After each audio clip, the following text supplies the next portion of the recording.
परमात्मा को जानने के लिए निरंतर योग, साधना, ध्यान और नाम भजने से ईश्वर की उस सच्चिदानंद घनानंद की प्राप्ति होती है।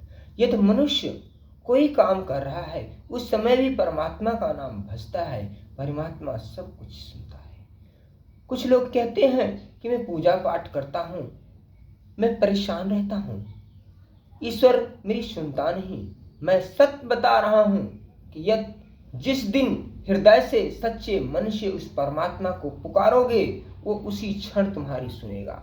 जब बच्चा छोटा होता है, रोता है, तो माँ उसकी सारी आवश्यकताओं की पूर्ति करती है।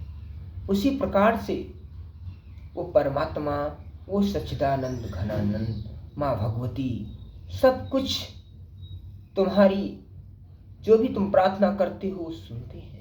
लेकिन हृदय से कोई पुकारना ही नहीं चाहता, कोई साधना योग करना ही नहीं चाहता।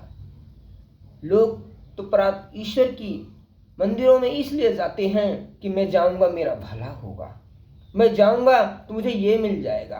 कुछ कहते हैं कि मैं प्रसाद चढ़ाऊंगा, हे प्रभु मैं मन्नत मांग रहा हूं, मेरा ये काम हो जाएगा तो मैं 10 किलो लड्डू चढ़ाऊंगा। क्या परमात्मा कभी घूस लेता है? कभी नहीं लेता, क्योंकि परमात्मा को कुछ दे ही नहीं सकता ये मनुष्य, क्योंकि परमात्मा ने तुम्हें सब कुछ दे रखा है। तुम्हें जीवात्मा दी है जिसमें परमात्मा का अंश विद्यमान है, जिसके कारण तुम जीवित हो, बोल रहे हो, देख रहे हो, सुन रहे हो, और उसकी कृपा है तुम्हारे ऊपर। लोग कहते हैं कि मेरे ऊपर ईश्वर की कृपा नहीं है।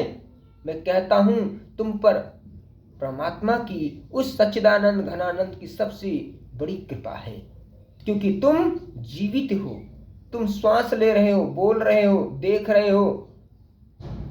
इतनी बड़ी कृपा है उस परमात्मा की तुम्हारे ऊपर। फिर भी मनुष्य कहता है कि मेरे जीवन में दुख है, ईश्वर ने मुझे दुख दिया है। मैं सत्य बता रहा हूं, यदि मनुष्य के जीवन में दुख आ रहा है तो दुख का कारण मनुष्य स्वयं ही है। स्वयं के कर्मों के कारण ही मनुष्य दुखी होता है। और दुख और सुख तो मन की एक अनुभूति है। जैसा तुम सोचोगे वैसा ही तुम्हें ब्रह्मांडीय शक्ति तुम्हें एहसास कराएगी। जब इंसान दुखी होता है तो ब्रह्मांडीय शक्ति उसे दुख का अनुभव कराती है। सुखी होता, खुशी होता है तो सुख का अनुभव कराती है। मनुष्य जैसा सोचता है वैसा ही इस ब्रह्मांड की जो परम सत्ता की ताकत है उसे अनुभव कराती है। निश्चित तौर पे ना कहीं दुख है ना कहीं सुख है, सर्वत्र समान है। बस दुख और सुख तो मनुष्य की कल्पना है। ओम नमो नारायण।